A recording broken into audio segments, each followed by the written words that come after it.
Since this summer, Craft Now Philadelphia has been sponsoring many exhibitions and events at various Philadelphia galleries, museums, and institutions to promote craft in our area.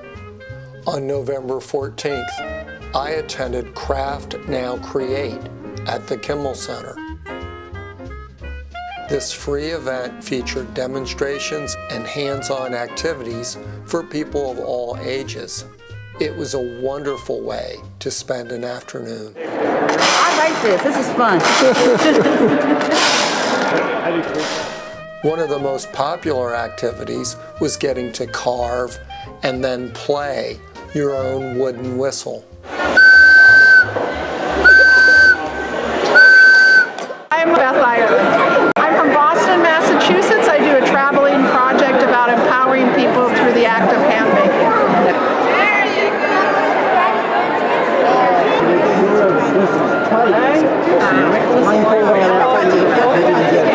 Can you pull it? There you go. We're going to get it. All right. Okay, now you need safety glasses. Yes, can you do that?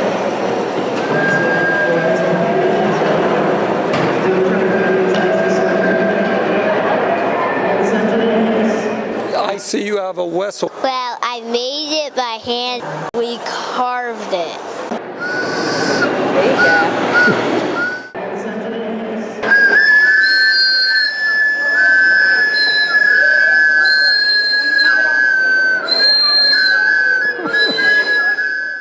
So how'd it go today?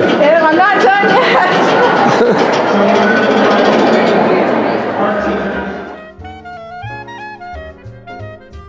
The Clay Studio sponsored Wheel Battles, ceramic artists competing on the pottery wheel. Come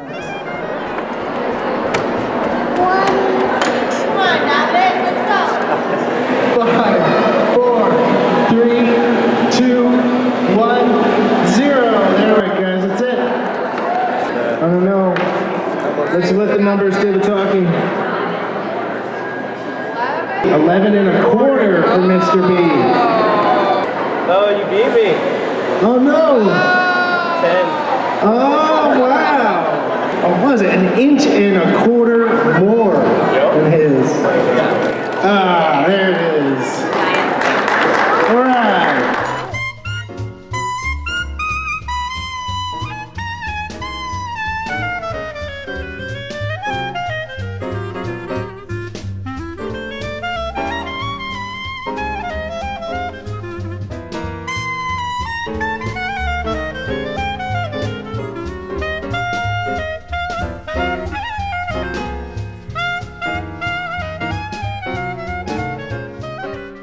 There was a beautiful fiber-based project that was slowly created through the helping hands of a community. My name is Jessie Harrod, and I'm the head of Fiber Material Studies at Tyler School of Art. We decided we wanted to do something fiber-based that everyone could participate in, of all ages and abilities. So we came up with this idea of doing this large format loom, like a wall loom, with scrap materials, so that kids like this little guy here would be able to play with us and play with colors and experience weaving at a really early age, but also so that adults could get involved as well.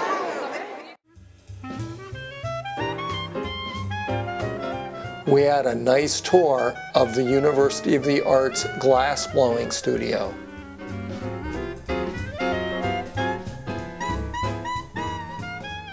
My name is Anna Schiffman. I just took a tour in Craft Now to the glass studio, and this is where we do stained glass, cold working, flame working, and glass blowing all at once.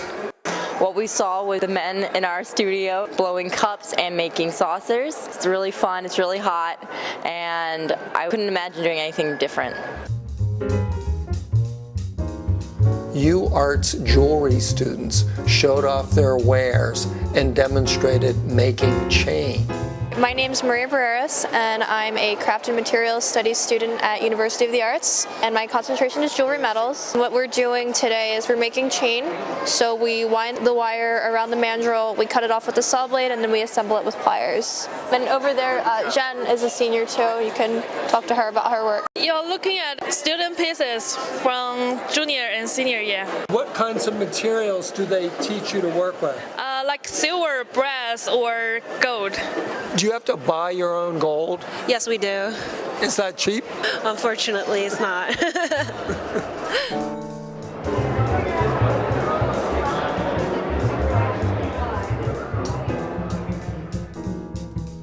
Other UArt students demonstrated a hand loom. I'm Allie, a fibers major at the University of the Arts, and right now I am weaving in the Kimmel Center to demonstrate for everyone how to weave. This is a pickup weaving, which means that I can pick up certain threads and draw pictures with them in my weaving. Do you plan the pictures in advance? Typically, yes, but you can also do it very abstractly. How do people seem to like your demonstration today? They seem pretty fascinated that you can make cloth out of just yarn. There were UArt students modeling experimental costume designs.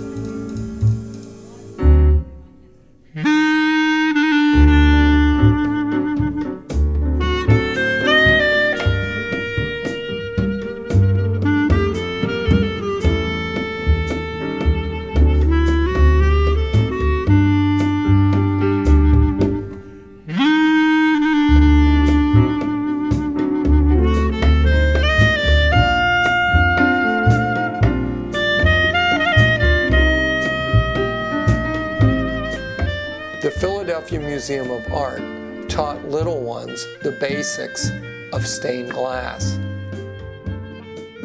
My name's Lindsay, and this is fun because I really like art.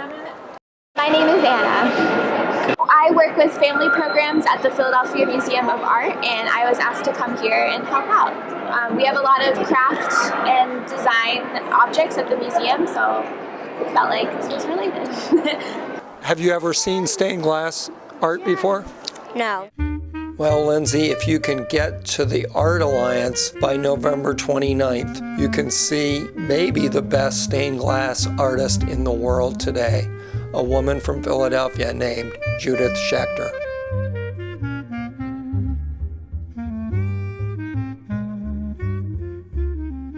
Craft is entering the 21st century, and these Tyler students were making ceramics with a computer and 3D printer.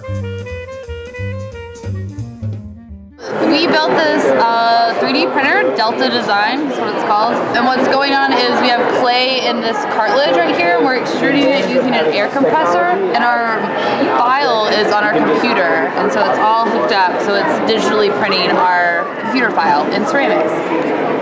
How did you figure out how to do it though? It's someone else's design named Jonathan Keep who came up with the design for the printer, and we took it and just extended it a little longer, and his first design was meant to print plastics, and we converted it a little bit to print clay. Oh yeah? Amazing. So the clay doesn't gum up things at all?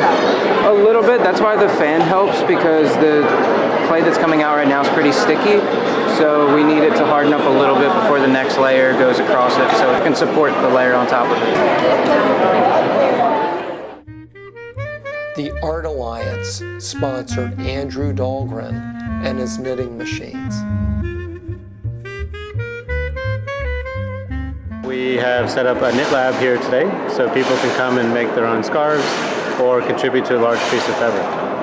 We have 2 domestic scale knitting machines here today to be used in the home to make things for yourself or family members, scarves, garments, blankets, whatever your imagination allows you to do. One's called bulky gauge, so we can knit with thicker yarns. One's called standard gauge, and we're knitting with finer gauge yarn. Yeah, they make great sounds. These are fully mechanical, so you have to thread the machine, you have to cast on yourself, and you have to actually knit each row. We can make a scarf in a half an hour as compared to several hours by hand.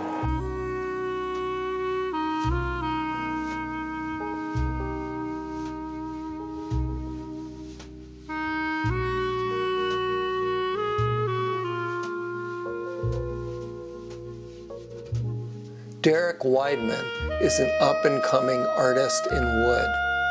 Sponsored by the Center for Art in Wood, Derek demonstrated sculpting with a lathe. I'm doing wood turning demonstrations, and the wood turning I do is a little bit unusual because I actually do animals as opposed to like bowls and vessels and table legs and that sort of thing. So I position the piece of wood a whole bunch of different ways, and then I end up with animal forms that are kind of built out of circles. My dad was a decoy carver, a very serious hobbyist, and so I grew up around wood art, and then around college I just got really into it, started making sculpture, and people started liking what I was doing. My name is Sydney. I really like the environment here. It's very family oriented, and you can see what artists really do, and then they actually interact you in it. So it's not like you're sitting there and watching everything they do without learning it yourself. David Seltzer is one of the co-chairs, along with Clara Hollander of Craft Now Philadelphia. He told me about what he hopes for next year. A key component for next year is an educational program that would allow Philadelphia students, where there have been cutbacks in industrial arts and fine arts, to gain some exposure to this field and this discipline to see if it's something they might wish to pursue in the future.